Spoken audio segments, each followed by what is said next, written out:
The Magicians Podcast is sponsored by Wyrick Nation. Sign up today for exclusive meet and greet opportunities, Wyrick Nation e-blasts, and 25% members-only discount on merchandise from the Steve Wyrick line of magic. Visit stevewyrick.com/Wyrick-Nation.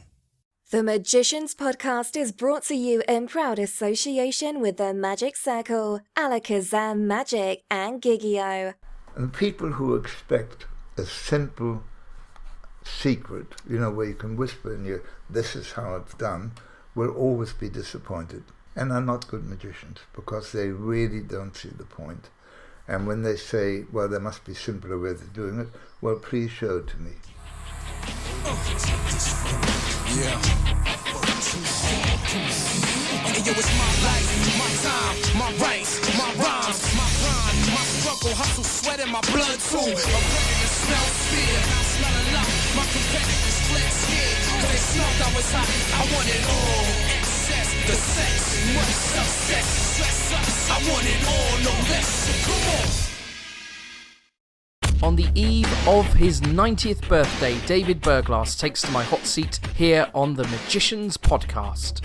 Hello everybody, thank you very much for tuning in. My name is Richard Young, I am your host, and welcome to a very special episode.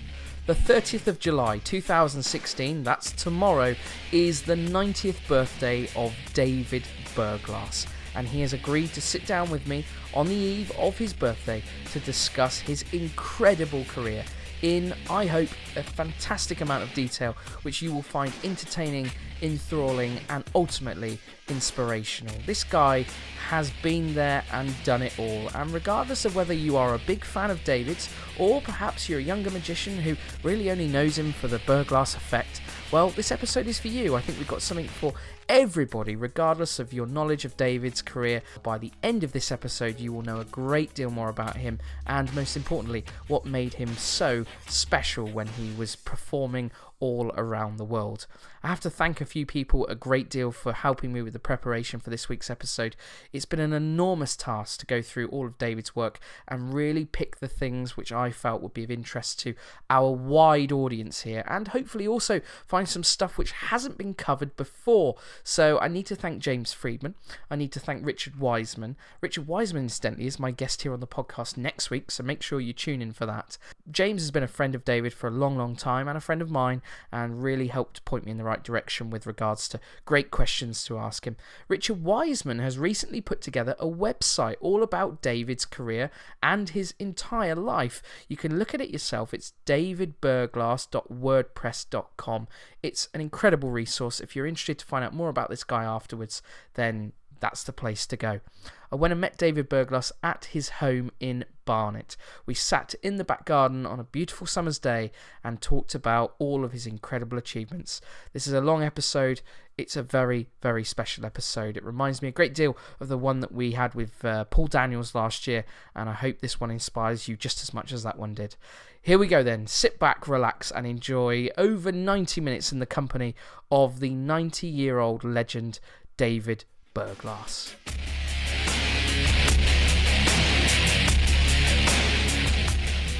So here I am with the birthday boy, a day early, obviously. David Berglas is here. Hello, David. Hi, nice to see you. Happy birthday for tomorrow. Thank you. That seems a long way off. How does it feel to be 90?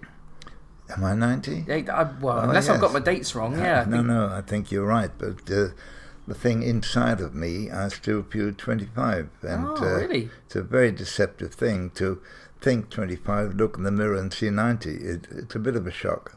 You look pretty good for 90. Have you got any secrets that we can all, learn from? When you say pretty good, you mean better than 80? Yeah. I see. That's what I mean. Okay. Well, enough about me. Okay. You look pretty good yourself. Oh, that's very kind of you to say. It was a very big year, wasn't it, the year you were born? 1926. This is a little fact that does the rounds, is that you were born in the same year as Fred Capps and Channing Pollock. Yeah. It's also the year Houdini died. That's as well. right. And I think you often say you can't be the reincarnation of him because... Well, I had some write-ups in Canada, New Zealand and Australia when I was touring. They say the man who took over from Houdini, because I did some underwater escapes, and I sort of tongue-in-cheek said, no, it's not possible, it's not reincarnation, because I was born on the 30th of July, and he died on the 31st of October, 3 months later. So I've denied that it can be reincarnation. Can't possibly be the case. So anyway, who could possibly take over from Houdini? Well, this is true. Obviously, I really appreciate you agreeing to meet me and talk to me about your career. We've had a great run of podcasts. I know you've listened to a few as well, which made me very happy. I have, and I'd just like to say that, I have a foundation. It's called the Foundation for Promoting the Art of Magic, which I feel very passionate about, and I've had it for about 25 years now, where we have promoted magic all over the world in many different ways and raised a lot of funds for magic in many different guises. And you actually hit the button right on, because what you've done with your podcast is exactly what we aim to do, promoting the art of magic. And I stress the word the art of magic, because it took me quite a while to persuade the Arts Council to believe that magic is an art form. Because when we built the Centre for the Magic Arts, which I named as the CMA, Centre for the Magic Arts, we had to persuade the Arts Council of Great Britain that magic really is an art form. And the fact that I had appeared on various art festivals throughout the world, that was a convincing point. But you and your podcast are doing exactly what I'd like everyone else to do, is to promote magic in this way. Oh, cheers. I appreciate that. The podcast's come in for a little bit of criticism recently because the Guy Hollingworth episode began with a quite lengthy conversation about white goods, his kettle in particular. Do you have any white goods in this house that you're particularly proud of that we can... No, I've painted them all different colours, so just to avoid that, I heard about that and I thought we'd rather not go down that route. I think there's some very relieved listeners. Good. Very pleased to hear we're not going to talk about your kettle today. So, but I've got a few other uninteresting things we can talk about. That's brilliant. Now, we've made a little decision between us and between a very good friend of both of ours, Richard Wiseman, to stay a little bit away today from your very early beginnings. And the reason is that Richard's created a website recently, which you can all go and look at. It's free. It's davidberglas.wordpress.com, which covers in great detail the early part of your life. So we're not going to do that today. So I'll just give a very short version for anyone who doesn't know. You grew up in Germany and you escaped as things started going badly there for everybody. Yes. And you moved to England. Yes, it wasn't quite as straightforward as that. We actually escaped from Germany twice. Once when Hitler came to power in 1933. We managed to get to Holland and then foolishly returned. And then I was sent to a school in Switzerland. In fact, I went to school in 4 different countries before I came to England. But then in 1938, which was very, very late, when the Nazis had really taken over, we had to escape individually. So my mother took my younger sister back to Holland. My older sister went to Switzerland to a school, and I was sent literally by myself. I was 11 3/4 at the time, from Berlin to London. Now, to do that, you go on a train from Berlin to Paris, and from Paris to Calais. But in between, there are 2 different stations in Paris. One is Gare du Nord, one is Gare de Lyon, and you have to change. And I don't remember how I managed that, and I have a feeling that my father must have paid a porter to look after me.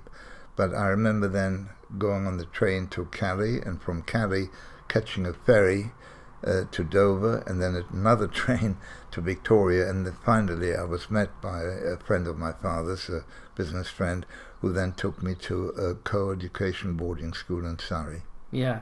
Just to let you know for next time, you could also have got the train from Calais to Dover as well. You could have done that if you'd have.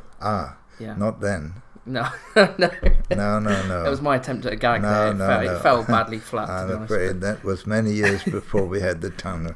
So what I love is the fact that you came into magic very late, and you got into magic because you met a person who has been talked about on this podcast many, many times.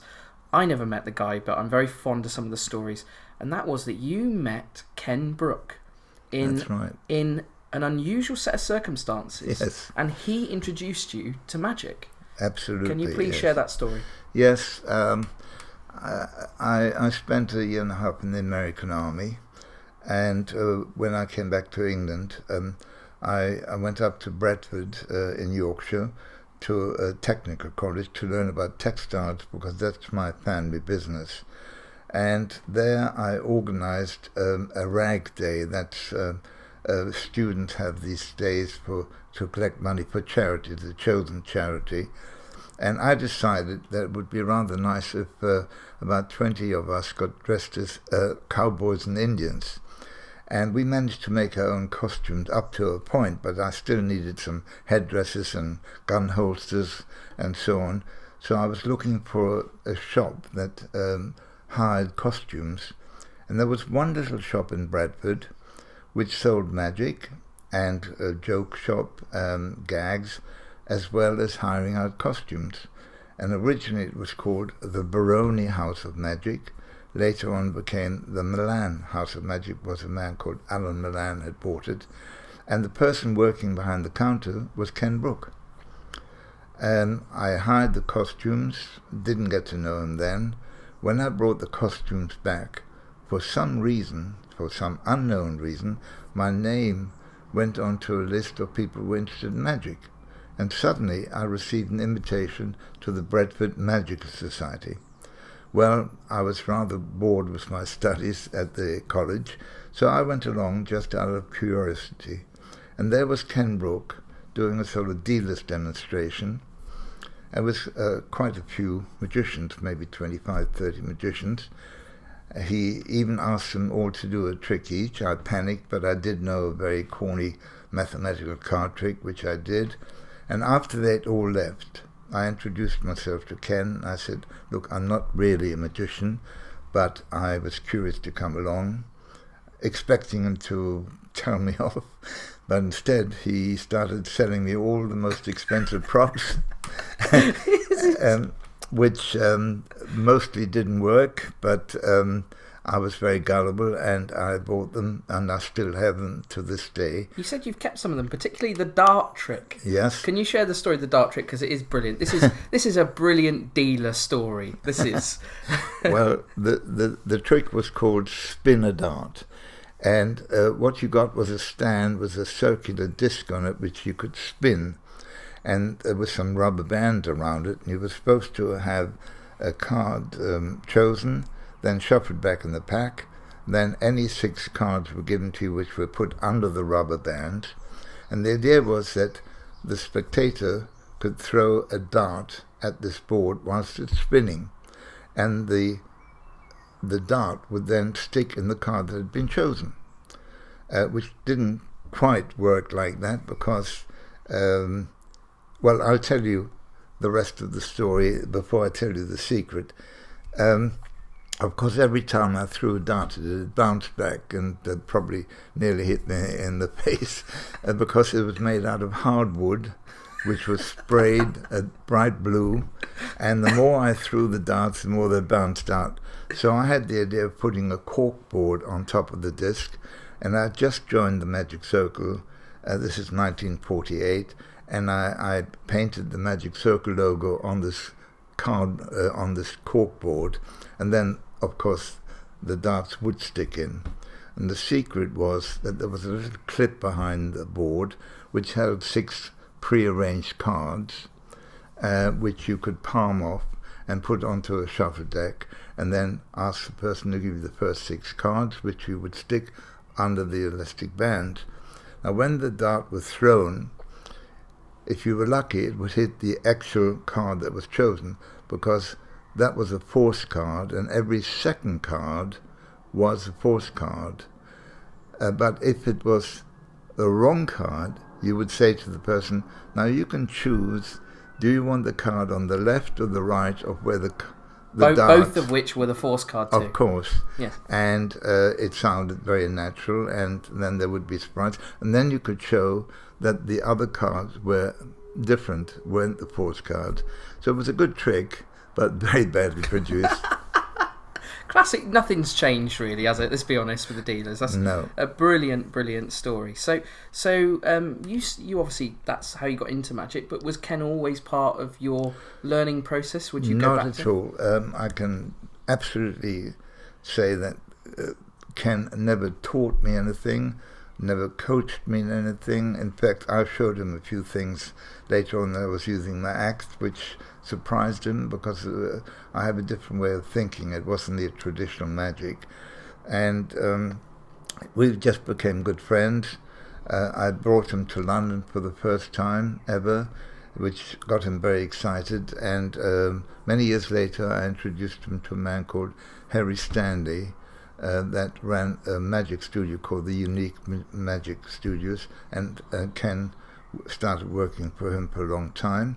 And then when he left him, he opened his own studio in Water Street called Ken Brooks Magic Place, which I think a lot of people will know about, which became the sort of gathering point of all the greats of magic who used to go there and come from all over the world just to meet and see Ken. And can you confirm or deny that Ken was a ladies' man? I heard a rumour you used to double date with Ken. Is that true? Well, you must have heard something that I haven't heard, but it's true. Yeah. See, the guy's a hero. I've never met him, sadly, but that's brilliant. Ken was a strange guy. If he liked you, he couldn't do enough for you. If he didn't like you, he wouldn't share the time of day with you. If he thought that somebody had some potential, he'd spend hours coaching them and showing them how to present something. But he was very intolerant of magicians who would walk in and just ask for a trick, and he would bluntly say, "No, that's not for you," and leave it at that.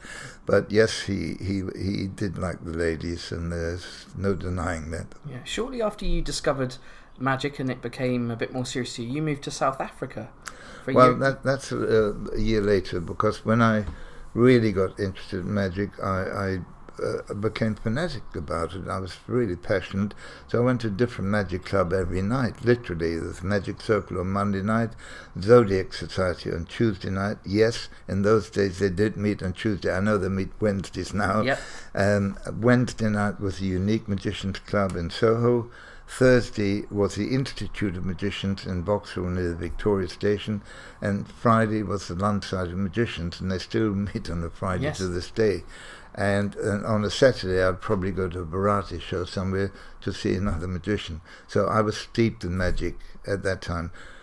It was still very foggy in London those days and grimy. We had rationing. We were short of food. The business I was in, textiles, was dying out at the time. So I was rather fed up and at a loose end when some relations came over from South Africa and told me they had these beautiful beaches and sunny days and wonderful fruit and plenty of everything good, and if I came over, that'd even be a job for me in the motor industry that he was running. And so I was very tempted. In fact, it took me 5 minutes to decide to put all the money I could find, which was £91, to buy myself a ticket on a ship called the Athlone Castle, the Union Castle Line, and went from Southampton to Cape Town, which took 2 long weeks. I mean, it was 2 weeks, which seemed like 2 months. But that's what I did. I left Southampton on the 17th of March and arrived in Cape Town on the 31st of March. And what year was this? 1949. Right, okay. And something happened on the way to South Africa which sort of set you up for once you arrived. Is that fair to say? Yes, about a week into the voyage, there was supposed to be a cinema show, a 60mm projector for 500 people, and that was a big break because they didn't have cruise directors, they didn't have entertainment people. It was just one of the officers putting on a film show. And it was a mode of transportation, not a cruise, wasn't it? Exactly. No air conditioning, no stabilizers, extremely hot. We were passing the equator, people not in a very good mood, and the projector broke down. disaster. So they were trying to get together a passenger show, see if there were any talent in the passengers. They didn't have a lot of luck. One big fat lady sang. And had you decided to leave all your Ken Brook tricks back in England at that point? Well, I did have a few little pocket tricks on me. I did the colour-changing penknives. I had the Divano rising cards, and I had a lot of flash paper. I was known as... On a ship, that's a good idea. Yeah, well, I was known as Flash Berglas at that time. And people had seen me do little tricks at the bar, so they thought I might be able to entertain the crowd. And I explained that these small tricks are obviously not suitable for a large crowd. And as an afterthought, I said, but I could give you a talk on memory, because I used to do the giant memory feat with remembering 20 objects. And they were quite interested in that. And then I threw away something I had done at various parties, and I said, or I could give you a little demonstration of hypnosis. And they jumped at that. They thought it was fantastic. Well, what actually happened is on the night, it became a 2-hour show. I gave a long explanation of what hypnosis can and cannot do, talked about the therapeutic side. That was really my passion, because I was studying psychotherapy. And then I gave a demonstration. And it was quite a strong demonstration, because afterwards people started coming to me with all kinds of problems which they didn't seem to have before the demonstration.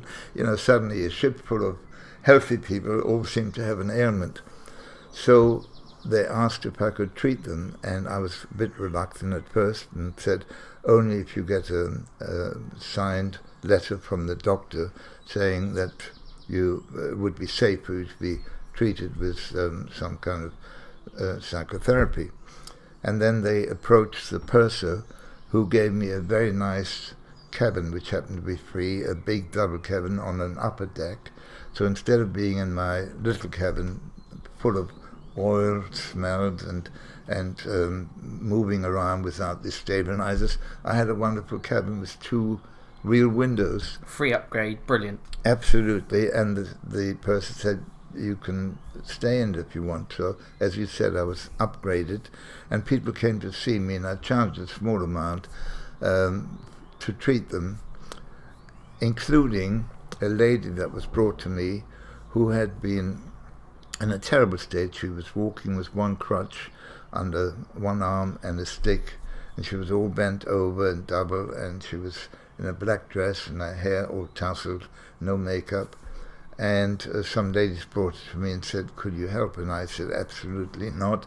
It's not the kind of thing that I or anyone else can do. But it turned out they were very persuasive, asking me to see if I could just talk into being a little more confident, a little more better mood, a happier outlook. So I said, well, I'll try and do that.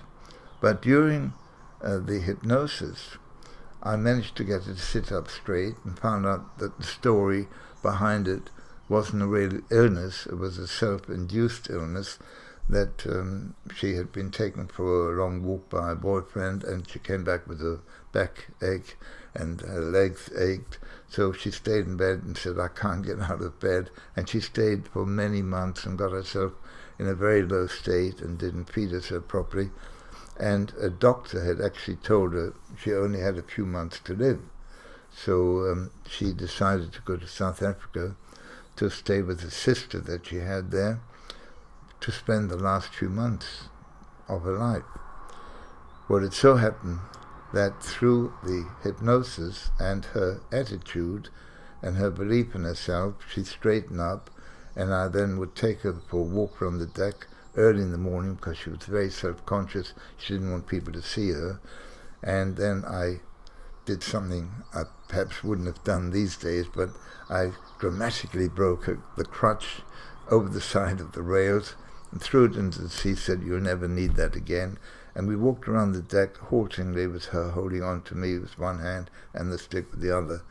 And then I got her to come into the dining room in the middle of the meal, where people would see her walk, and they couldn't believe what had happened, because the ladies had provided a bright-coloured dress for her, sent her to the hairdresser, put some makeup on her, And it turned out that she wasn't as old as I thought she was at first. She was in her mid-40s, and I thought she was probably 80 or so. So as she walked in the dining room, she sort of halted and faltered just for a moment, looked at me. I gave her a sort of confirming look, saying, yes, you can do it. She walked to a table, and believe it or not, the whole dining room got up and gave her a standing ovation. It was very emotional. Well, the captain was so taken by this, he wired ahead to Cape Town, saying this miracle cure had taken place on the ship. When I arrived in Cape Town, there was a big press conference asking me about this, and I tried to dismiss it. So my first write-up, the heading is Magic is his hobby. That's what I wanted to talk about. And then I stayed and did various different jobs. I was a lifeguard on the beach. I played in a band. I was sort of trying to help my relations in the car business. And then some friend said, look, you had all this publicity. Why don't you cash in on that and give a demonstration of hypnosis? And I was talked into it and hired a small hall, gave 2 demonstrations which made headlines, photographs, and press cuttings in a big way. And I was approached by various psychiatrists and psychotherapists and doctors. There weren't many hypnotists in Cape Town at that time, saying, would you work with us? And then I turned that into a normal psychotherapeutic practice, and for a year and a half I had a very successful practice and gave many stage demonstrations, although I must stress I was never a stage hypnotist. I was just somebody demonstrating the therapeutic side of hypnosis in South Africa. And while you were there, you developed an act called the Flash Act. No, that came about when I came back to England. Okay. So why did you decide to come back to England, first of all? Well, first of all, it was never any intention to stay there permanently, and I spent half a year longer than I intended. And I was very successful and made quite a lot of money. So when I came back, I was still supposed to go into my family business in textiles, but I decided, no, I want to try and build a magic act. And I spent most of the money that I'd made in South Africa on an act called the Flash Act, because everything I did appeared in a flash of fire. I took my gloves off and threw them up, and they turned into a flash. I took my top hat off, and that turned into a flash. And all of this was electronically operated from off stage, where I had a big control box, and somebody just had to watch the cues and press the buttons at the right time, and it was all wired into a carpet. And then I plugged the tables into the carpet, so everything I did was electronic. And the first time I presented this act was in 1950 for the Magic Circle. And some interesting people reviewed it, including a FISM winner called Geoffrey Buckingham, well known for his billiard ball manipulations. And he said that the act had great potential and was very exciting and different, but you could see the wires from halfway back in the stalls, because at that time I had no idea how to light threads and anything to do with thread work, and we didn't have the invisible threads then that we have now. Yeah, okay. So around this time then, you put this act together, and you want to start working the cabaret scene in and around London. What was your first experience with the cabaret scene around that time? Well, it was actually 2 years later. I did quite a few things in between, which are not magic related, so perhaps not so interesting to talk about. But at one time I was completely broke, and somebody said, well, you're a good magician, why don't you earn your living as a magician? And I said, well, I know a lot of tricks, but I don't have a show. There's a difference between knowing tricks and putting on a show. But anyway, I was persuaded to go to a cocktail bar near Marble Arch called the Hollywood.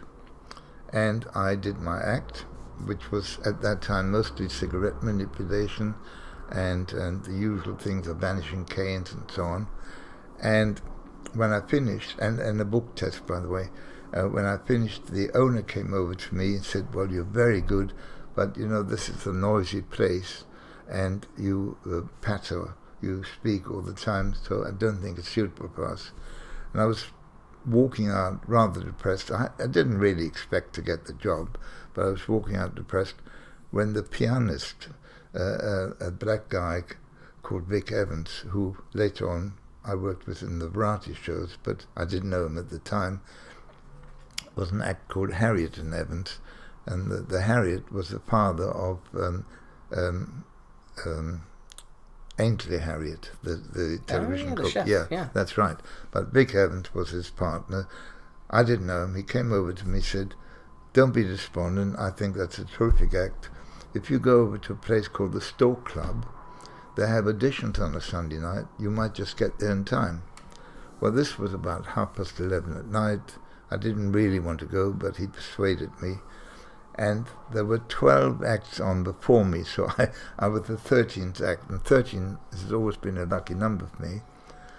And to my surprise, the owner, a man called Al Burnett of the Stork Club, said, "Yeah, very good, you can start on Monday." I said, "But we haven't discussed anything yet." He said, "Well, how much do you want?"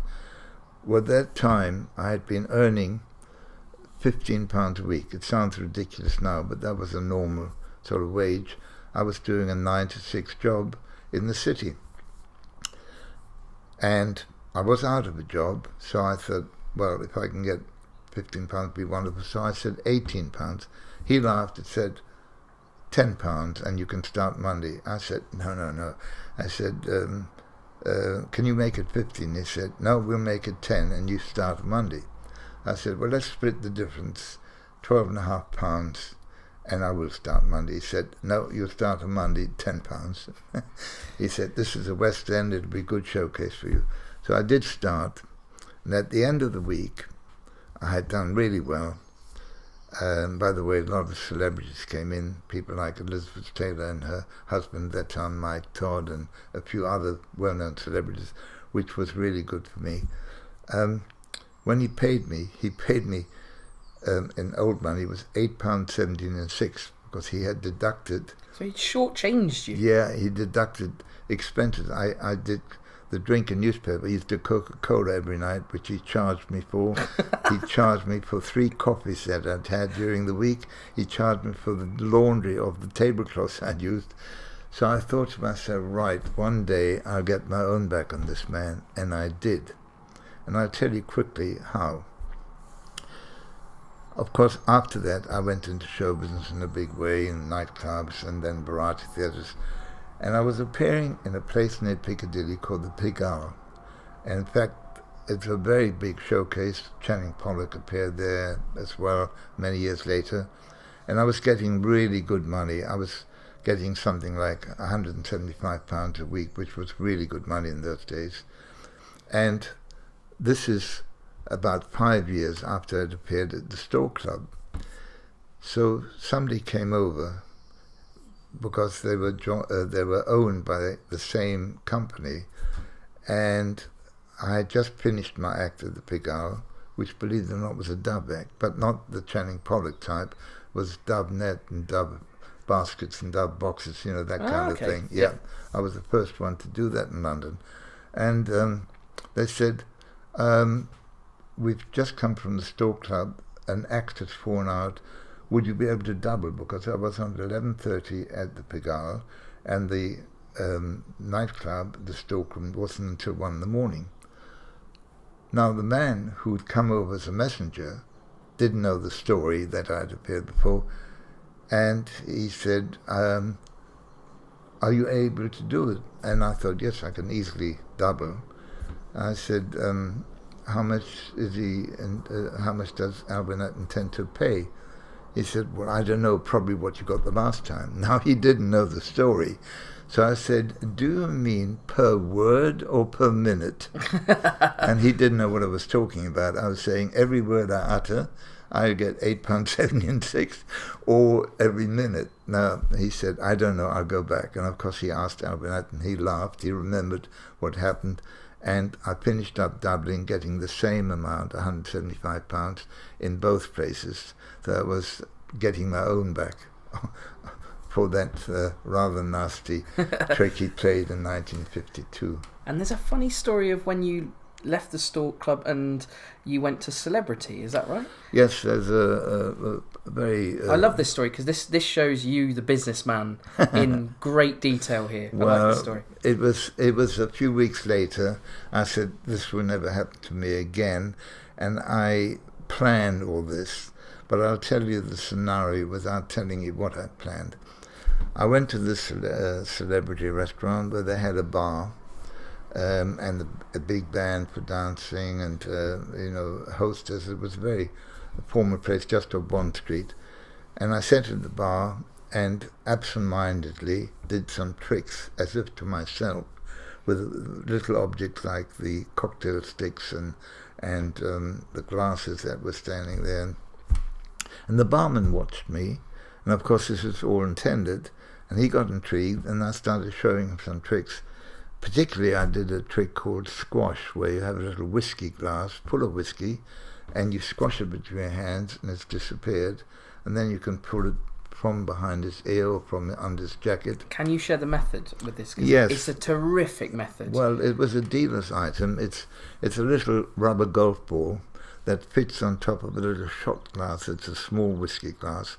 So as you put the palmed rubber ball onto the glass, it seals the liquid so it doesn't spill out, and the ball is actually on a pull. That's great, isn't it? Which goes under your jacket. So you already have vanished it, but you're holding your hands together as if you've got the glass there. And then you squash your hands together. That's why it's called squash. That'll be back in the Dealers Hall Blackpool next February, I guarantee it. And then you can get it out from under your jacket, palm the little whiskey glass, open his jacket and pull it out or from behind his ear. Anyway, he got very intrigued. I did various tricks like that, and he called the boss over, a man called Jack Oliveri. And he said, "Oh, you must see this man is doing fantastic magic." And of course this was all intended. It was a plan I had. So I started doing some magic for him. And he said, "Oh, could you do this for the customers?" I said, "Well, it's rather small, you know." "Oh, I do have one big thing I could show." He said, "Oh, that's wonderful." He said, "I'll announce you." So he said, "What's your name?" I said, "David Berglas." He said, "Pardon?" I said, "David Berglas." He said, "Okay." He goes onto the cabaret floor. "Ladies and gentlemen, we have found a young man doing some wonderful magic tricks at the bar, and he's willing to show you something. So would you please welcome Douglas Berglas." You should have changed your name to that, David. That would I wish I had, actually. It was a better name. But that's how it was introduced. The Berglas Effect. Effect. That's what it would have been known as. Yeah. So I walked out and I said, "Ladies and gentlemen, what I'm going to show you will seem so impossible that you will think there's some collusion between the people who are helping me. So let's find a neutral person. Go out in the street and find the first person you can stop and ask them if they're willing to come down here. It's in the basement to, take part." So two men went out. There was a doorman outside. They asked him to help. It was late at night. It was raining. They couldn't find anyone, but it was a cab rank. So they asked the first driver in the first cab, "Would you mind coming down? We'll give you a good tip just to help on something in the cabaret show." In those days, the cab drivers wore these long brown coats to keep warm, a flat cap, and they had a little oval green badge with their cab number on it. They all seemed to look the same. And he came down bleary-eyed, blinking in the bright lights.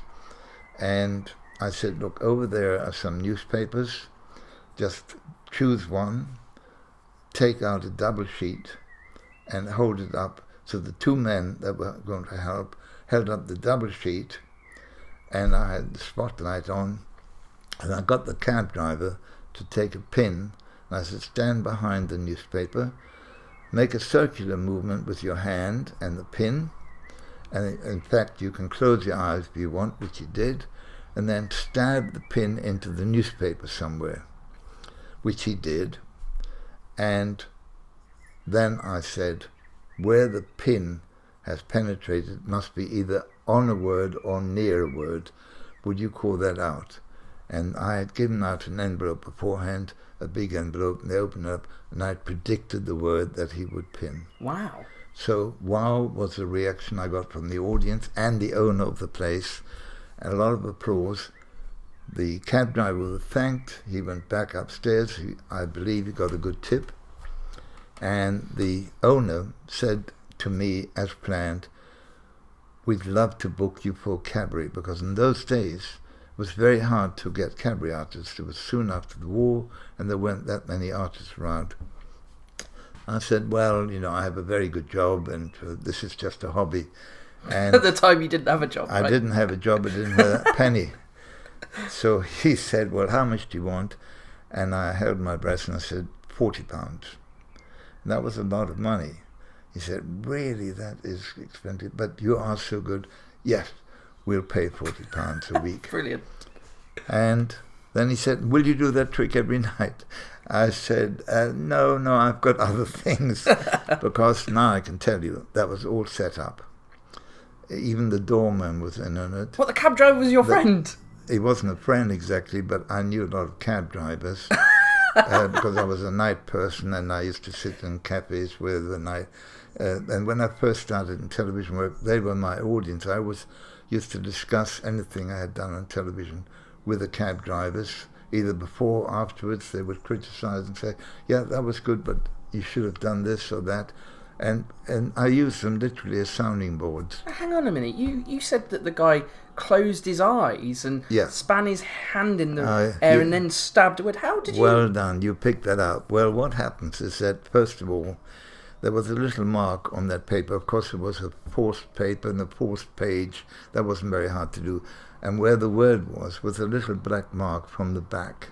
So when the spotlight shone in it, the cab driver knew exactly what to aim for. There was a little black line. And when he closed his eyes to the audience, as soon as the newspaper was held up, he opened his eyes, saw the black line, and stabbed the pin brilliant into the right word. That's brilliant. Yeah, that's how it worked. But it achieved what I wanted to get the job. Now, there is a story attached to this. That a few weeks, I was there for about 3 weeks.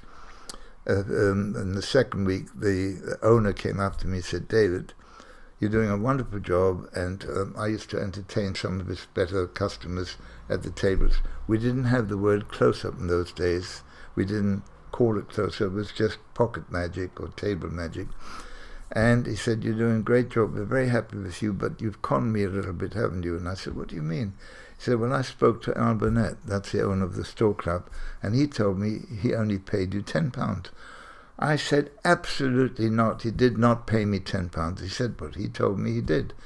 I stamped my fist on the table and I said, he absolutely didn't pay me £10. He paid me £8.17 6. So we both laughed at this, and he said, well, I really don't mind, but that's a good story. And I stayed there. In fact, I was re-engaged a few months later to work there again.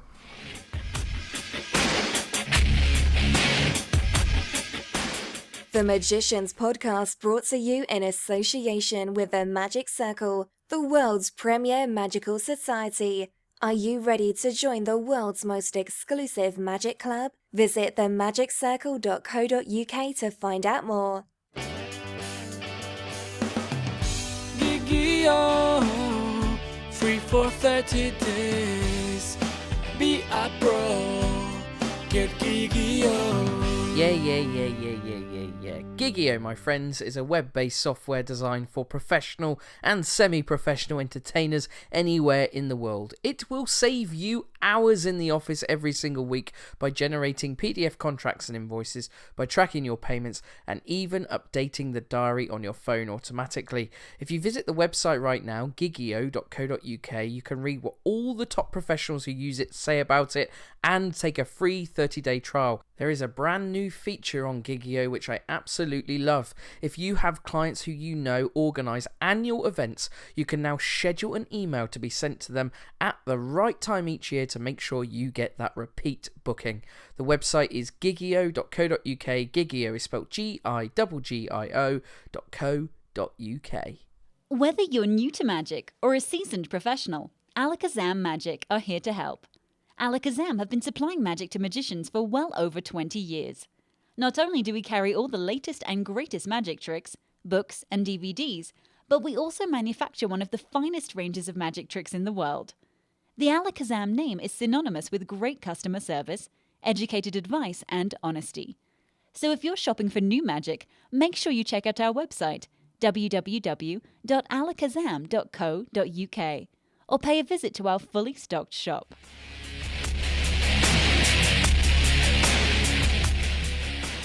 So in 1953, you did the very famous picture post stunt where a magazine, Picture Post, hid an object in London and you were able to find it while blindfolded, and you drove all around London.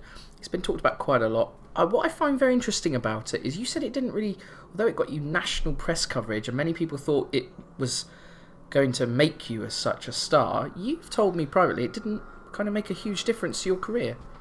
Actually, it made none, because why would somebody who books, say, a cabaret artist for a show, or a variety producer, why would they book somebody just because they found a hidden object blindfolded somewhere in London? The stunt had amazing publicity and was talked about all over the country by everybody, because in those days nearly every family had this magazine, Picture Post. So it was talked about a lot, but it didn't get any bookings, and why would it? When you analyze it, of course you wouldn't get booked because you found a hidden object. Yeah. But through a series of coincidences, a well-known producer, a BBC producer, sat in his barber's chair waiting to have his haircut and picked up an old copy of the Picture Post that this article was in. It was many months later, and they were going to do a series of broadcasts on psychic phenomena. And he said, "Oh, I read something about a man, he might know something about it." And they didn't remember my name, so they found my name, phoned me up. I said I would do it. I had to do an audition in his office. And this was radio, not television, wasn't it? This is for radio, and that didn't come off for some reason, because he was sent abroad to do a cricket commentary on the Ashes in India, so that was out. But purely by coincidence, his secretary was now the secretary of a producer who was looking for a replacement for the Piddingtons.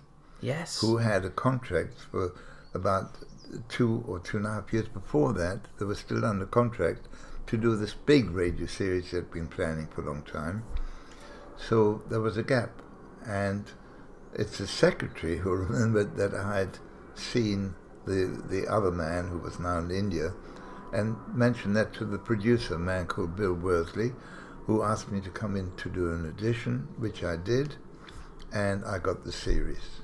And for our younger listeners, if you don't know who the Piddingtons are, you should really look into them. There was a book released about them last year, and they're basically, they were husband and wife? The husband and wife. A coding act, effectively, wasn't it? Well, you can't say that, and I can't say that, because they never made their secrets public. Okay. And the book that was revealed last year was written by a man called Martin Hart, who was the grandson of a man who apparently helped them. And he found a little notebook with some notes in it, so he put 2 and 2 together and made it 6. Yes. And he guessed that there was a code involved, but officially we don't know that. So you land the radio series, and then does that just naturally progress into television? How did you move to television, your series? I was already on television as a guest of many, many people. All the top comedians had their own television series, and I was a guest on most of them. In fact, I had something between 60 and 65 television shows as a guest artist before I had my own show. So that really had nothing to do with the radio. There was an overlap. But a lot of people have said that I sort of became a household name through the radio more than television, because more people listened to radio in those days, and it was in everybody's home, and every room had a radio, so made a huge impact. If I tell you that I asked people to write in to let me know if they'd reacted to something, I would say, put 4 objects in front of you and pick one up, and I would predict which one. And I used to get between 3,000 and 4,000 postcards and letters a week, every week. I've heard that you still hold the record at the BBC for like the most fan mail or something in a week, is that right? Well, that's what I've been told by a researcher, a man called Barry Murray, who was a researcher who actually found the evidence of that at the BBC, because when I asked people to write in, it was only to ask them to let me know the results of what had happened, but if they added that they enjoyed the show or they were intrigued with my voice or anything personal, it became fan mail. That's why I held the record for holding the most fan mail ever.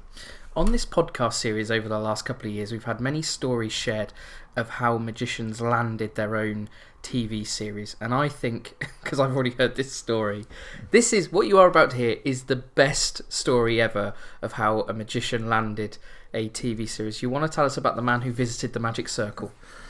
Yeah, perhaps it's not terribly ethical, but it's the way I go about things. The man who was the head of light entertainment at the BBC at the time was a man called Ronnie Waldman. Ronnie Waldman had been a radio star for many years himself before he became a producer and then became chief or head of light entertainment. And television was in its early days, so he was booked to come to the Magic Circle to give a talk on television, not just for magicians, just generally on television, which was a new medium. And he had seen me as a guest artist on other people's shows, but he didn't know me personally. And when he came to the Magic Circle, we had a brief conversation. I was very respectful, calling him Mr. Waldman, and he said he'd seen me, and that's all, but we really didn't get to know each other.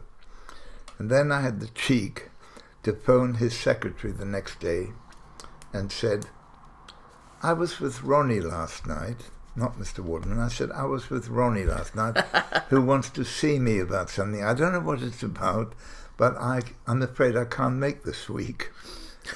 He hadn't said anything about this or any other week. So she looked in his diary and said, when could you manage? And I said, probably Wednesday week. She said, okay, let me just have a look. Well, he's got a lunchtime appointment at 1, and he's got somebody coming at 12. If you make it quick, you can see you at 12:30. And I said, I don't know how long it will take, because he wanted to see me. So she puts my name down, 12:30 appointment. Sure enough, I turn up. I start telling him what I have in the back of my mind about a television series, and all I can tell you is that about an hour later, he picked up the phone. He said, cancel my next 2 appointments and hold all calls. And I got my own television series from that. Which was called Meet David Berglas. Yes. Ran on BBC television. 1954. Primetime slot, 9:15 every night, I think, half-hour shows, was it? No, that wasn't every night. That was a one-off, and then I got a series from that. But it was prime time, and it was a big show because I had a drawing room setting. This is a lovely format, actually, which I think even today is interesting, could possibly be revisited. You very much wanted it to look like that you were performing for some celebrities and the camera just happened to be there. Yes, exactly. And I used that format many times, and it was copied by 1 or 2 other people, not just magicians.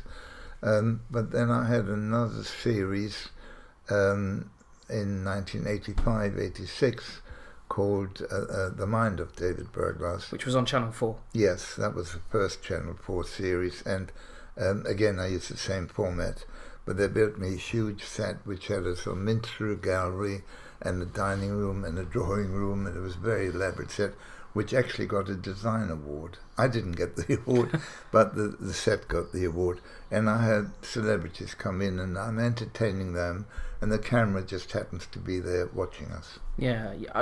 Is it fair to say that you weren't happy with the Channel 4 series? You weren't happy with the way it turned out?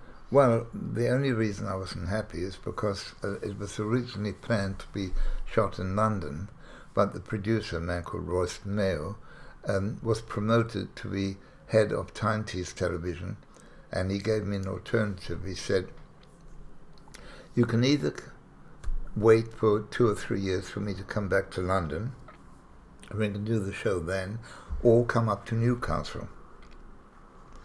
And at that time, like most people, I wouldn't want to wait 2 or 3 years, because it had taken him 2 years literally to talk me into the show, so it just seemed too dragged out, and I was already set to go. And I decided to go to Newcastle. Now, I had no contacts in Newcastle whatsoever. Here in London, I had people who made my props for me. I had contacts. I had all sorts of people I could call on. In Newcastle, I had nobody.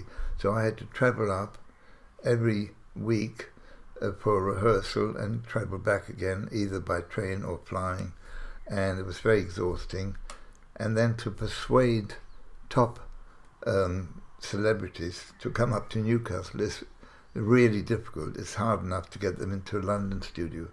But I had well-known names like Christopher Lee and Omar Sharif, and at that time a famous name, Max Bygraves and Britt Acton and people like that. And to persuade them to come up to Newcastle was another thing. But there is a sad ending to this story, because I was given a sort of carte blanche to choose any celebrity I wanted. And the first one I asked for was Peter Ustinov, who wasn't available at the time. And my top choice, absolute top choice, was Orson Welles, whom I'd got to know through filming the original Casino Royale, and we became quite friendly. And on occasions he would phone me from the States and say, I'm going to a party on Friday, what am I doing? And I would come up with some stunt that he could do. And the Timetease Television tried very hard to get him, but they couldn't get hold of him. He had a manservant who would just not pass any messages on, said, no, Mr. Wells doesn't do any of these things now, and he won't. And finally I phoned and spoke to this same man, and I said, would you please tell him that David Berglas phoned from London and would love to speak to Orson with something of interest. And never expected to get a message back, but suddenly the phone rang, and we had the phone on the loudspeaker in the studio. And when I picked up the phone, I couldn't believe it, and the people around me couldn't believe it. It said, Orson here, what do you want? Wow. I could hardly breathe. I was so excited, and I said, Orson, I'm doing a show all to do with the mind. I know you would love it, and I would really appreciate it if you could be my guest. And he said, oh, no, I can't do that.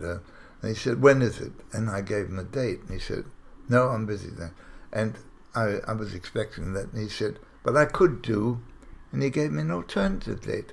Well, we'd already booked Christopher Lee for that date.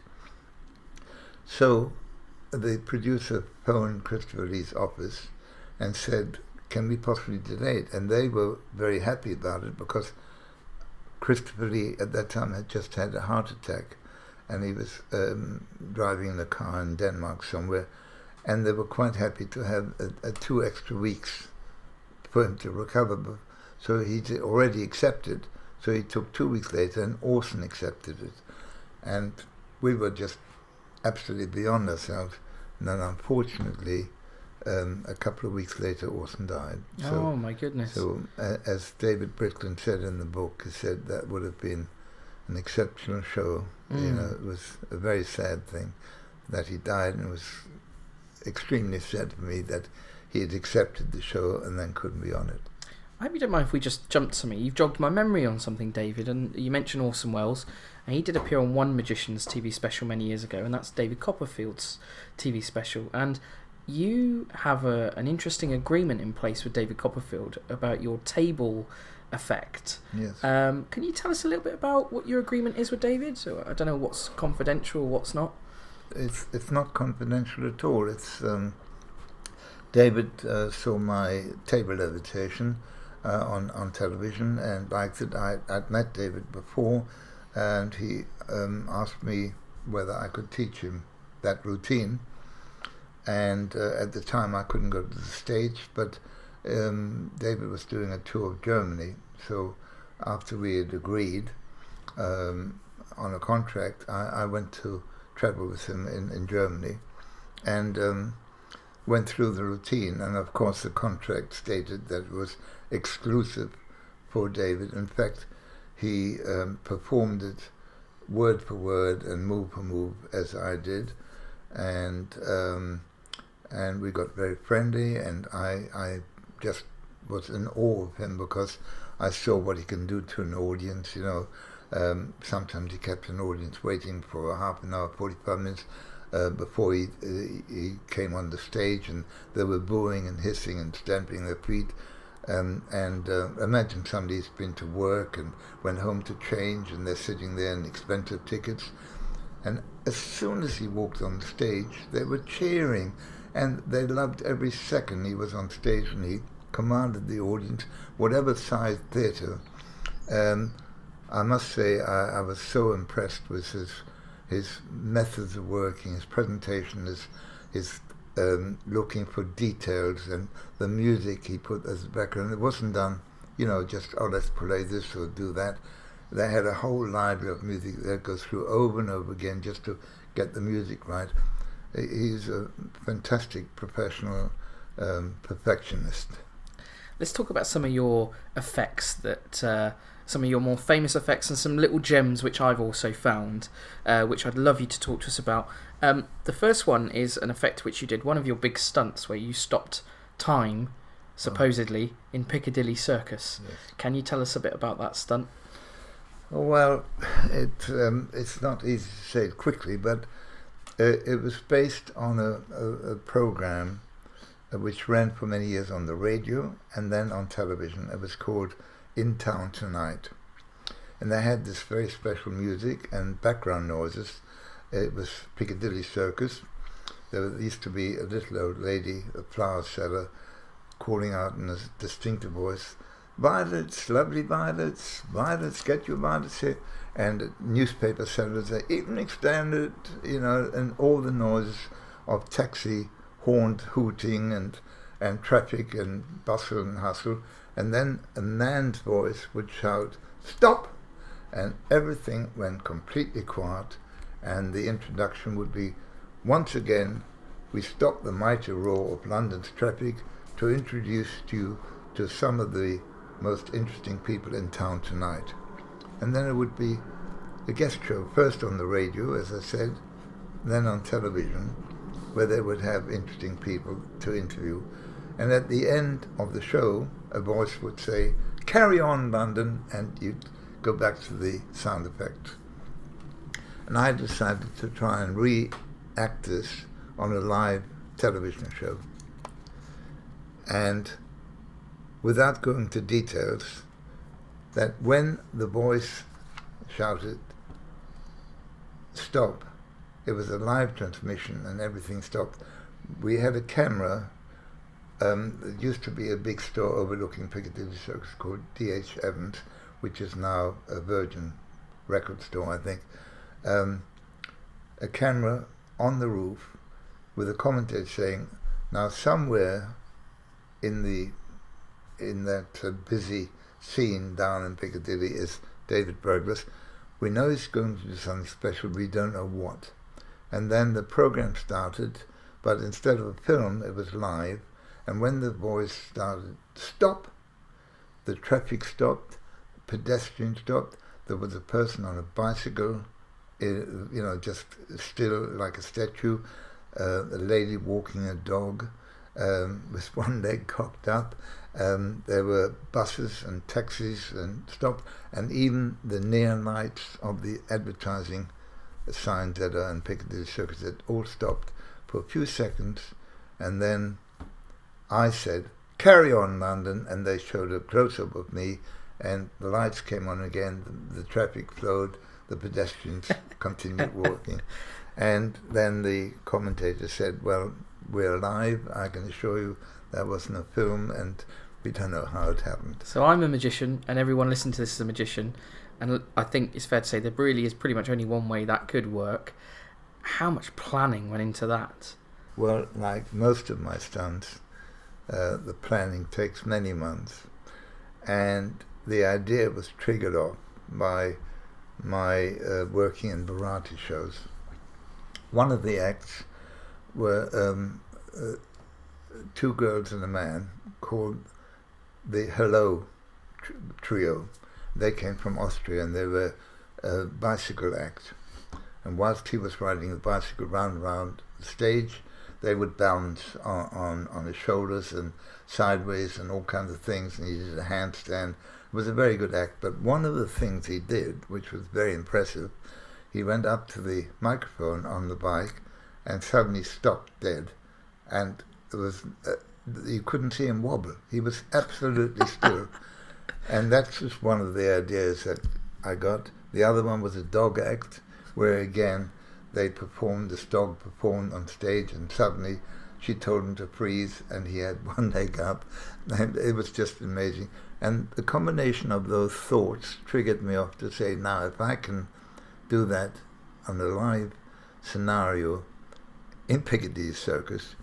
Now I have to tell you that when I stopped everything in Piccadilly, it was only less than a quarter of Piccadilly Circus.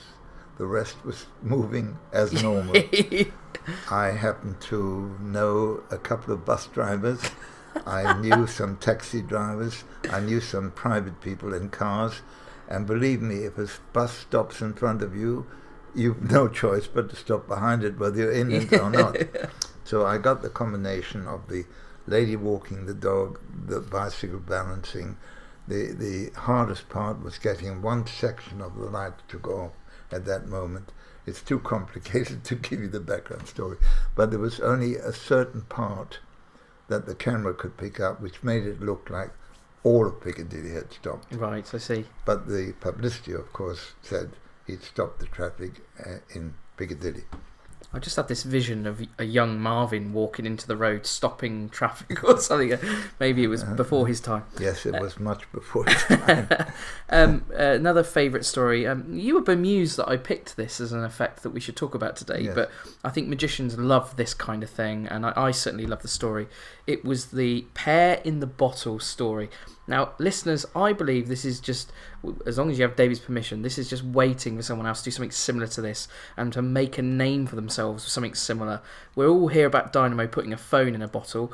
Well, here's a pear in a bottle story from the great man himself. Would you share the story, David?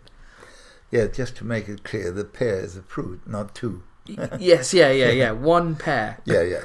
The whole point of the story is that it was triggered off by something I read in some boy's journal when I was quite young, probably a young teenager, that you could grow certain fruits and flowers in a bottle for no other reason than the novelty side of it. It wasn't meant as a magic trick, but it stuck in my memory.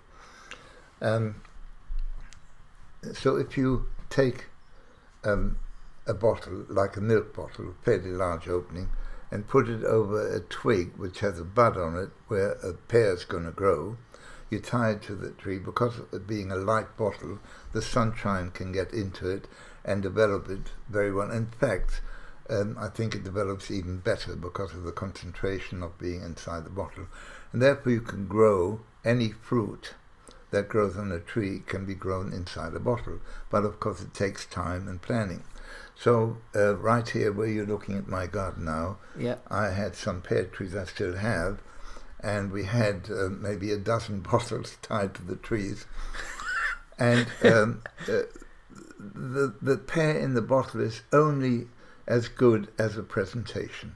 And I have to tell you that the presentation is more important than the trick. And the presentation, I'll try and tell it briefly, is first of all, you need a pear, and I mean two of a kind. So you go to the same tree and you pick another pear which looks as much like the one in the bottle as possible. By the way, when the pear has actually developed in the bottle, then you pull up the twig as high as you can and you cut it as short. So you get a little stalk on the pear, and then you allow it to drop back into the bottle. There is a time limit because it goes mouldy after time, so you've only got a couple of weeks to perform the routine. The way I performed it is that I turn up at a private party where I've been asked to do something, and I tell the host that I will need a milk bottle with an extra pack. I brought one, but they don't know that, but in case it doesn't match the bottle, so I brought one secretly. I said, and if you've got some fruit, can you put it in a bowl on the sideboard? And I prepared the bowl myself, with the matching pear on it, plus plums and cherries and figs and bananas and oranges and whatever to make up a fruit bowl. And then it has to be on the second or third floor of an apartment. It's not as good if you're in a dancer's room, because what I do when people ask me to do something, I pretend that I'm not prepared. By the way, we're gonna discuss it, aren't we, that a magician shouldn't be ever caught saying I'm not prepared. Well, do you know what, David? I think it's an amazing time to put this in. So the first time I met David, he told me that one of his real beliefs is that when you meet people and they find out you are a magician, you should be able to do something for them. Do you want to take over? If you want to just leave the pear story for a moment, it's you are either a magician or you're not. And when somebody knows you're a magician and says, "Oh, do something at a party," and you say, "Well, I'm not prepared," then you're not a magician. Yeah. But why should a magician be prepared? What does that mean? Usually it means I haven't got a pack of cards on me. But, yes. But prepared is I haven't got my folding coin on me. I haven't got a piece of magician's rope. You shouldn't admit that to anyone.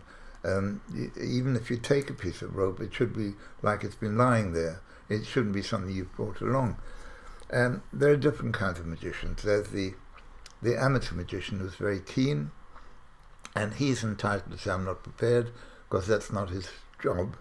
Then you get the keen semi-professional who knows all the different moves and is very skilled, but he again hasn't got a reputation that he's a magician at all times, so it's a hobby.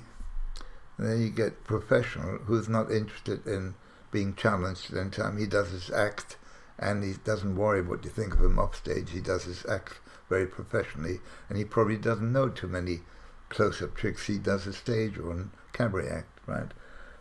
But the average magician pretends to be a magician all round. Therefore, you should never say, "I'm not prepared." You should not say, "Well, not at this moment," or I don't feel like it. You just do something. And in my case, I pretend that I'm not prepared. I'm actually probably being paid a lot of money to be at that party, but I still say, "Well, I don't feel like it at the moment." They say, "Oh, go and do something." I say, "Well, have you got anything I can do?" "Ah, yes, what about the fruit bowl?" So they bring the fruit bowl over, and I do something with the cherries, like 2 in the hand, 1 in the pocket, right?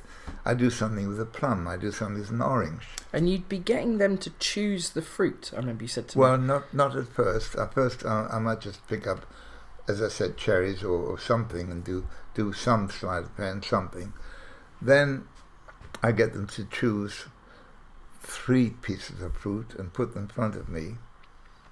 And I'm using magician's choice, which is next, making sure that the pear is going to be the last thing. Yeah. Right? So I've done something interesting with the orange. There's probably something inside the orange, a note or whatever, or an egg. And I've done something with banana, which you know the old trick of cutting a banana without opening the peel. Yeah. Well, if you make 3 cuts with a pin prick, you've got 4 slices. They can choose a small number. If there's 3, it's going to be 3 pieces. If they say 4, you've got 3 cuts, or you've got 4 pieces. Yeah. I have another banana on the same bunch, by the way, they're all together, which has got 1 cut, so you've got 2 pieces or 1 cut. Yeah. And you can take it one step further with 4 cuts and 5 pieces. But 1 banana is untouched. And when I've done the trick, when you peel the banana and you find that it's cut in the number of times that you want it to cut, right, then I take the second banana, which is gimmicked, and eat it, getting rid of the evidence, right, quite casually. And the last banana, if they open it, is ungimmicked anyway, right? So I've done something with all bits of fruit, making sure the pear is the last one. You've got a pear that you've grown in a bottle as well. Yeah. This is the amazing thing, the trouble you've gone to here of something that's just looking totally off the cuff. This is incredible. Right. Sorry, carry on. I'm very excited. But that is the part. You should be excited by that, because without that presentation, it really means very little. What I do is, before I start doing anything, I said, have you got a milk bottle? Say yes. So it's either the host's milk bottle or mine, make sure it's the same type, which I tie string round, dangle out of the window, and let somebody feed it down until they hear it clink on the ground. That's it. I pull it up a couple of feet and tie it off to the windowsill or the stay of the window, right? Now the window stays open, and I've made various bits of fruit disappear.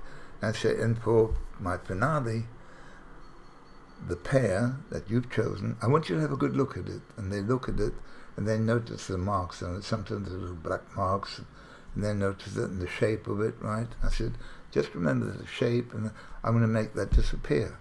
And they're all looking intently, thinking, how is he going to make a big pear like that disappear? And I do various magical moves, putting it from one hand to the other, and suddenly I just throw it out of the window, gone. And they all say, oh, very funny, he's thrown it out of the window.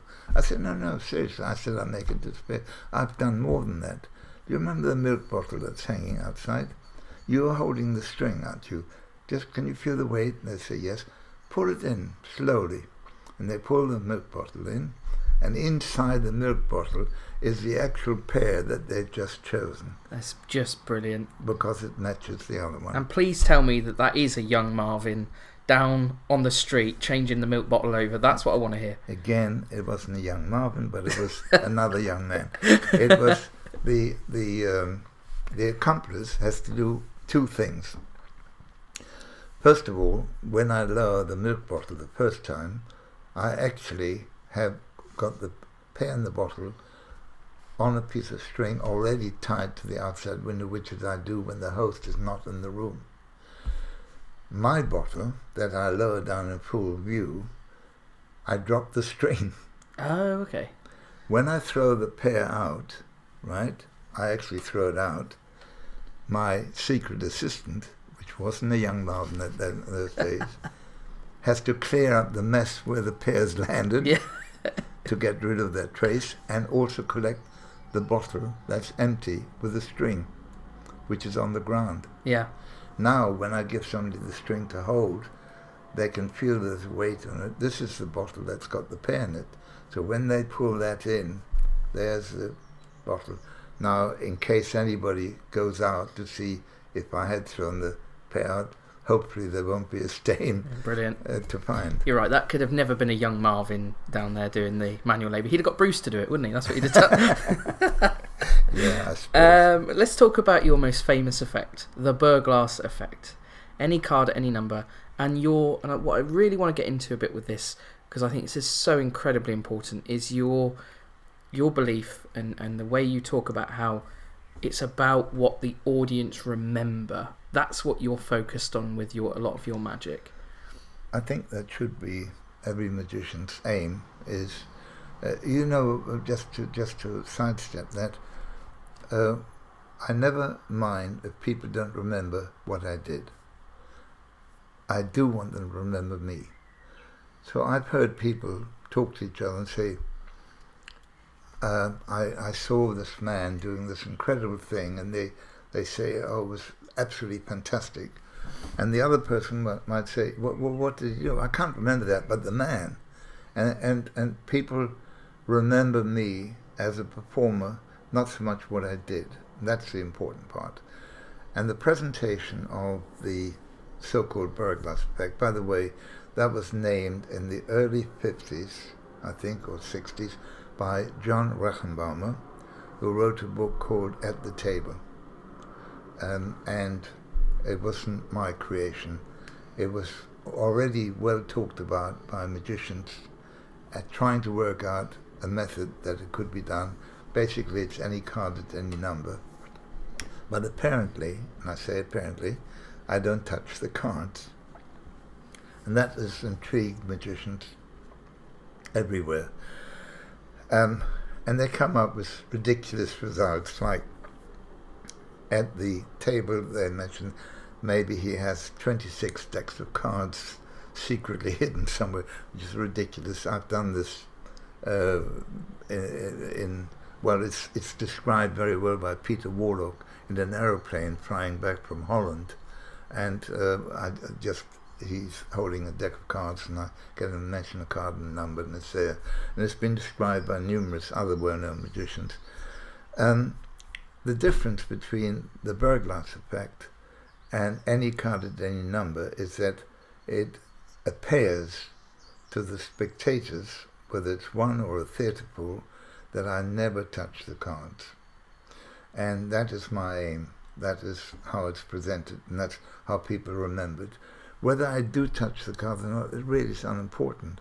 In other words, whether you get a card returned and do a pass, you don't want the audience to remember that.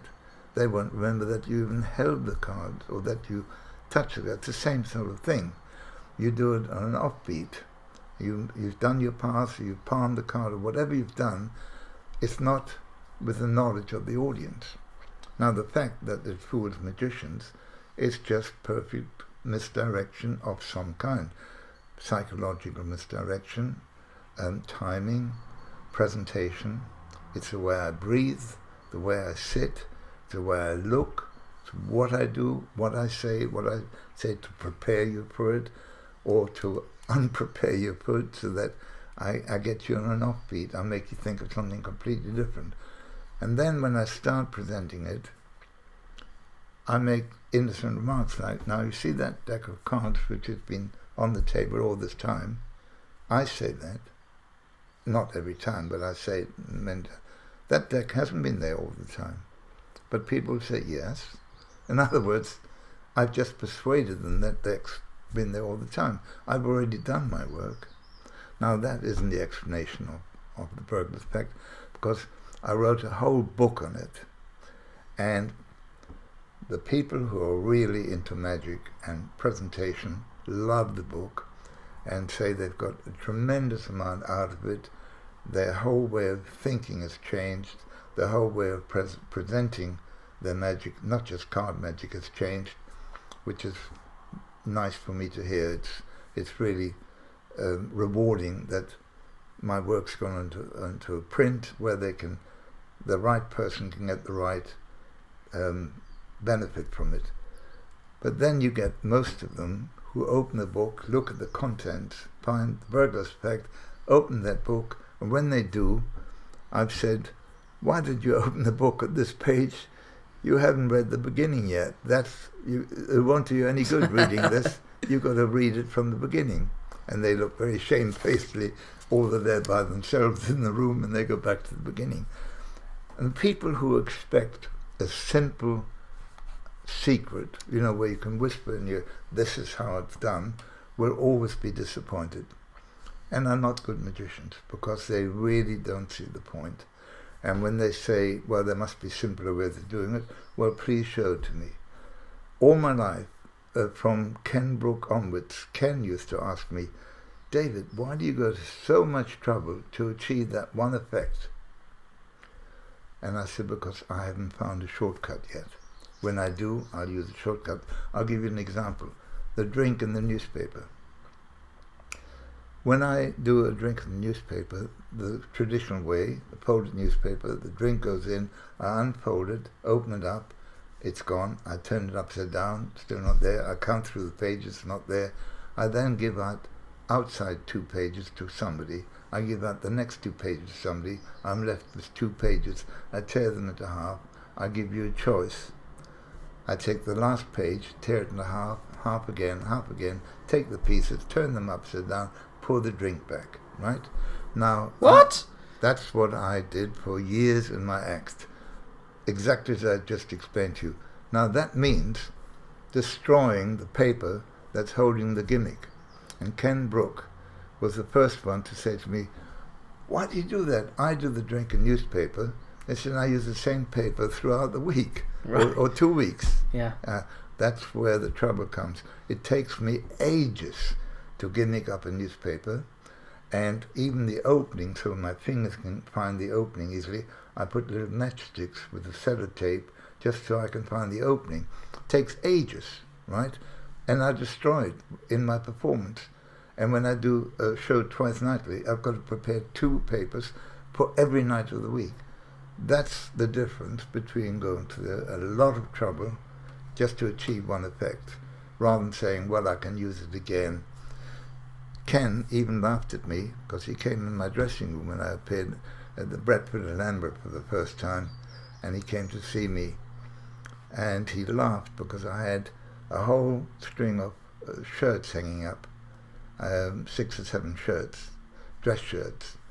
And he said, "Why do you have so many shirts?" I said, "Because I'm wearing makeup, and I get makeup on the collar in my first show, and I get very hot, and it comes off, so I put a clean shirt on for the second show. And that means every night I have a clean shirt." And he laughed, and he said, "I use one shirt for a month, but I have a new collar, cardboard collar that goes on top." and he couldn't understand that somebody wanted to go to that much trouble.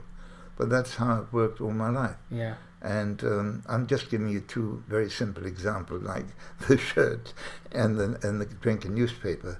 But all my stuff usually takes a long time to prepare, and I don't mind how much time I take on preparing, providing the outcome is the right outcome and sensational.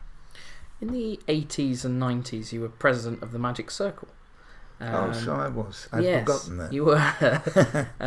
Yeah. And I think for 9 years, wasn't it, in Yes, total? it No, was. 89 to 98, I think. Yes. Was it a good experience being president of the Magic Circle? I tell you, it was like, do you know what bungee jumping is like? Yeah, well, I've never done one, but yeah, I know. No, but that's exactly what it was like. Many, many highs, many lows, Yeah? and then breath-stopping ones in between. Yeah, yeah. And when I say we had some lows, we had to find premises, and of course all premises in London are extremely expensive. So everything that we looked at just was out of our reach. And you'd be surprised at some of the premises we looked at and thought we were going to use. So we continued our search, and eventually somebody found St. Stephen's Way. And I remember looking late at night through the windows, all grimy, and the building, it's going to be hard to describe without showing you, but the building had a top floor, then it was stepped down to the second floor, and stepped down to the first floor, and stepped down to the ground floor. So it was a sort of Oh, so at the back of the building there was a step down? No, and the Oh, front. really? The front Okay. was like that. So you had the full size of the ground floor and the basement. The first floor was only half its size, the third floor half its size again. So we then decided to build out and make it all one building. That's how we managed to get the theatre in the top. When we actually finished, when I stood in the projection room at the top and I looked and I couldn't believe what we'd achieved, the height and the fact that we've not only got a theatre but a balcony, and above the balcony the projection room. And if you would have seen it open without a roof, when I did the unveiling of the plaque to the builder, you couldn't imagine that we could achieve what the theatre looks like now. And we only had a few £100,000 to spend, which sounds a lot, but when we got the architects and the builders in, that was peanuts. It wasn't enough. So we started raising funds, and I must have bored everybody to tears every time I came up with fundraising ideas and asking them to contribute and so on. And Then we needed to buy the building itself, which was £310,000. And I managed to find a charity called the Foundation for Sports and the Arts that gave me the money without any conditions at all. Wow. They said, all we want from you is put a little plaque out. But if you look in the reception area, there's a little plaque, Foundation for Sports and the Arts, £300,000, and we added the other 10,000. And it was arrived in a cheque at our solicitors at about 10 o'clock in the morning. It was cashed by 12 o'clock. We bought the building. Then we were told by the architect we'd have to spend about £800,000. We were short of money. We raised that. Then it was £1 million. That was £1.5 million. And when we opened the place, when I opened it in 1998, we had spent, including the building, we had spent 2.2 million. Oh my goodness. On the premises and the building and the rebuilding and building that beautiful staircase and putting the lifts in and everything. And within a year, we were debt-free. So by putting on shows and by renting the place out, and I can't take the credit for that at all, and it was my last year as president anyway. I opened the place in June and July 1998, and because it only holds 163 people in the theatre, I had to do an opening ceremony every night of the week. So every night I had a celebrity, 2 people to hold the big wide ribbon, and a celebrity to cut it and declare it open. And the first celebrity I had was Sir Richard Branson on the Monday night. And as he cut the ribbon, I said, "Oh, I've just remembered, I've got to do this again tomorrow night." So I then magically restored the ribbon. Very nice. Immediately. And every night there were 2 ladies holding the end of the ribbon. The first night was my wife Ruth on one side, and the other side was Gay Blackstone. And Harry, my close friend Harry Blackstone, had just died a few months before, and yet she came over for me to come to the opening ceremony, which I've always really appreciated. And then I had, as I said, 2 ladies each night with a celebrity cutting the ribbon. But on the Thursday night, I had 2 men holding the ribbon and a lady that was Gloria Honeyford cutting the ribbon. And the 2 men one was the architect who designed it, and the other one was the builder. And on the last night, I had the Devonport family there with Betty Devonport cutting the ribbon. Fast forward about 17 years, and your son is running for president of the Magic Circle. Marvin ran a few years ago against our president now, Scott.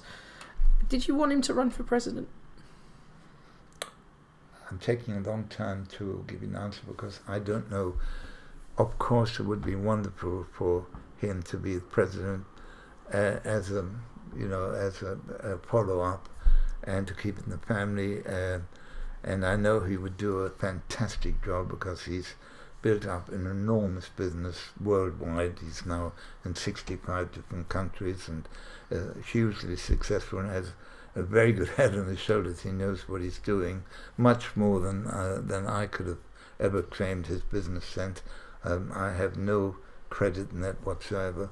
So yes, from that point of view, he'd be a great president. He's very passionate about magic. He's a good performer. He does a lot of shows and everything that's right. But do I really want my son to have stress and strife of these council meetings and petty disagreements and little things that should be handled in a much more business-like way? So from that point of view, as a father, I'm not so sure. As a past president, as a magician, and as a proud member of the Magic Circle, I would love him to be president one day. He only lost by 11 votes, you know. That's a small amount, isn't it? Yeah, very small. Was it you? I mean, if you're happy to share with us, was it hard to take because of it was such a small margin that he'd lost by as a family?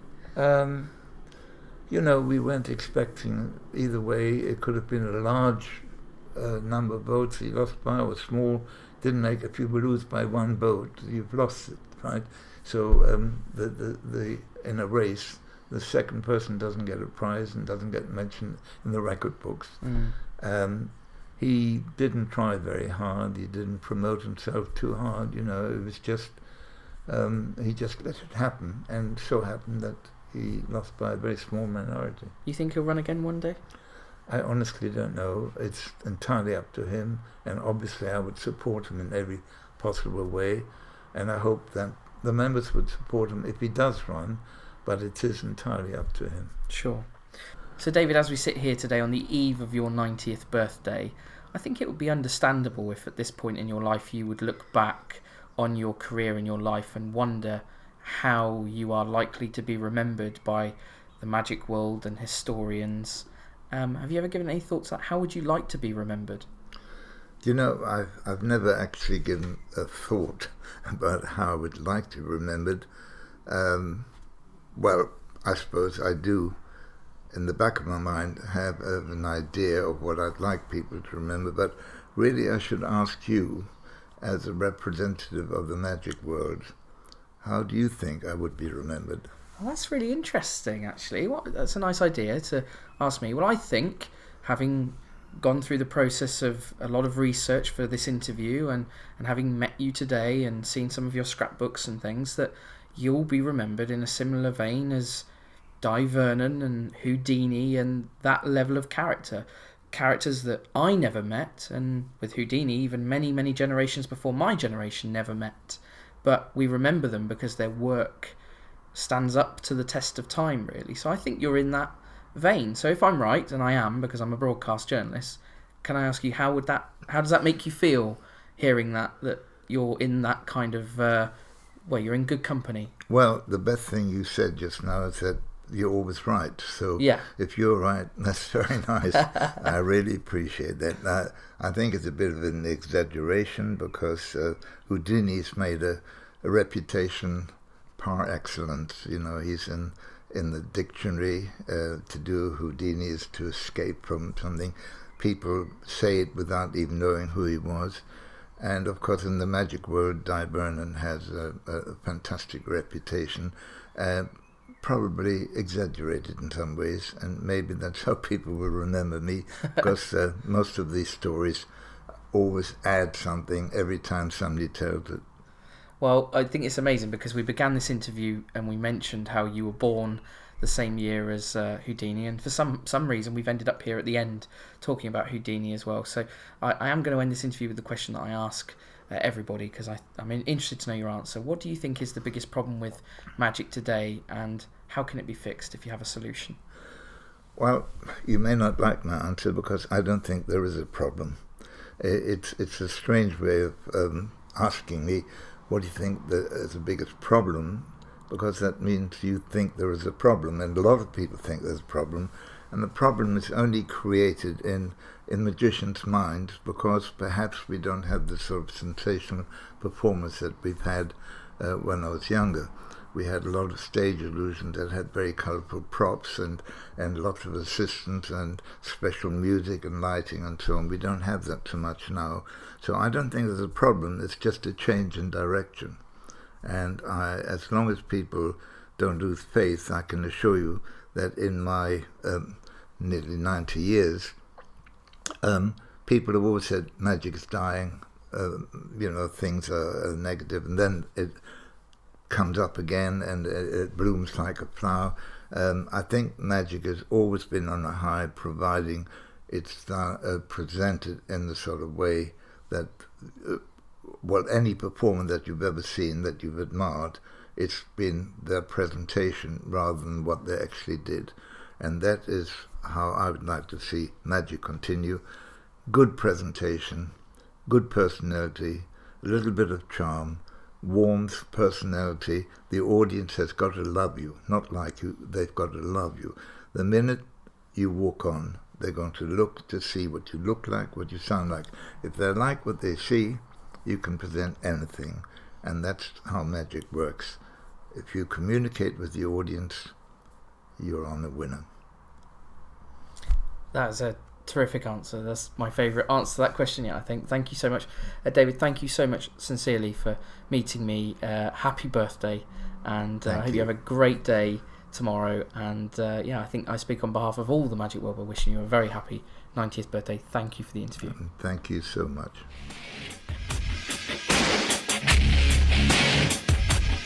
That was Mr. David Berglas on the eve of his 90th birthday. I sincerely hope you enjoyed and got a great deal out of this week's episode. Of all of the 60 plus podcasts which I've made over the last 2 years, this was the one which took the longest for me to put together. There was so much to go through, and I cherry-picked the parts of David's career that I felt would be of interest to you. I hope I did a good job, but of course I did only touch the tip of the iceberg. Spend some time yourself, go and look into this great man's career. He is an incredible magician, and there is so much to learn. That's it for this week. Next week on the Magicians Podcast, Professor Richard Wiseman is in my hot seat. No 2 weeks here on the Magicians Podcast are ever the same. Next week's episode is completely different, but I'm sure you will enjoy it just as much. I'll see you next Friday. Have a great week. Take care. Bye-bye.